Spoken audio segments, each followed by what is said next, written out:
আসসালামু আলাইকুম সবাই কেমন আছেন? আশা করি ভালো আছেন। আমিও ভালো আছি আলহামদুলিল্লাহ। তো সবাইকে আমার চ্যানেলে স্বাগতম 3 মিনিটস কুকিং। তো আজকে আমি রান্না নিয়ে কোনো কথা বলবো না, সবই আমার লেখা আছে। তো আজকে আমি একটা গল্প শেয়ার করব, খুব শর্ট। এক বৃদ্ধ ভদ্রলোক তার অসুস্থ স্ত্রীর সব কাজ নিজের হাতে করতেন। স্ত্রীর জন্য তিনি রান্না করতেন, নিজে হাতে খাইয়ে দিতেন, কাপড় চোপড় ধুয়ে দিতেন, ঘুম পাড়াতেন, পরিষ্কার করতেন, এমনকি কোথাও গেলে নিজের হাত ধরে সাথে নিয়ে যেতেন। সারাদিন এক মুহূর্তের জন্য স্ত্রীকে চোখে আড়াল করতেন না তিনি। একদিন এক প্রতিবেশী কিছুটা বিরক্ত সহকারে বৃদ্ধকে জিজ্ঞাসা করলেন, আপনি সারাদিন আপনার স্ত্রীর সাথে থাকেন কেন? আপনার নিজস্ব কোনো ব্যক্তিত্ব নেই? বৃদ্ধ একটি দীর্ঘশ্বাস ফেলে বললেন, আমার স্ত্রী একজন আলজাইমার রোগী, সে একা একা কিছুই করতে পারে না। প্রতিবেশী কৌতূহলী হয়ে জানতে চাইলেন, আপনি যদি ওনাকে ছেড়ে চলে যান তাহলে উনি কি খুব কষ্ট পাবেন বা খুব অসুস্থ বোধ করবেন? জবাবে বৃদ্ধ বললেন, আমার স্মৃতি বলে কিছুই নেই। আমি কে তাও সে জানে না। অনেক বছর ধরেই সে আর আমাকে চিনতে পারে না। প্রতিবেশী বিস্মিত হয়ে তাকিয়ে রইলেন। তারপরও প্রতিদিন আপনি তাকে সঙ্গ দিয়ে যাচ্ছেন?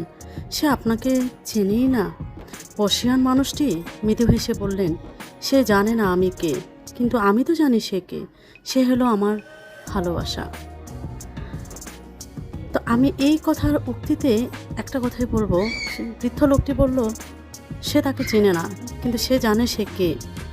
কিন্তু মানুষ দেখেন কত অদ্ভুত আমরা। কিন্তু কিছু কিছু ভালোবাসার কোনো বর্ণনা হয় না, বা কিছু কিছু ভালোবাসার কোনো তুলনা হয় না, যা কিনা বর্তমান সমাজের অবস্থা এত খারাপ আমাদের।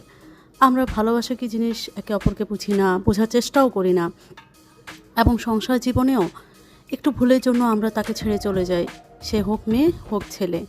কিন্তু স্যাক্রিফাইস বা একজনকে একজন মেনে নেওয়া বা মানিয়ে নেওয়া, বিষয়টাকে আদৌ আমরা করতে পারি না। একটু থেকে একটু যদি গরমিল হয় তাহলে আমরা একজনকে ছেড়ে চলে যাই। এই দেখেন, এই মানুষটা তাকে চিনে না, তারপরেও তার সাথেই সঙ্গ দিয়ে যাচ্ছে। কি অদ্ভুত ভালোবাসা! তাদের কি পরিমাণ ভালোবাসা হলে এই বৃদ্ধকে আরেক বৃদ্ধ এভাবে মানে সেবা দিয়ে যাচ্ছে। আমরা এই বয়সে এসেও পারি না। আমাদের কিছু কিছু ঘটনা, কিছু কিছু কাহিনী মেনে নেওয়ার মতো না। একটু থেকে একটু আমরা ছেড়ে চলে যাই। এটা কেন? এই সমাজ মেনে নেয় না।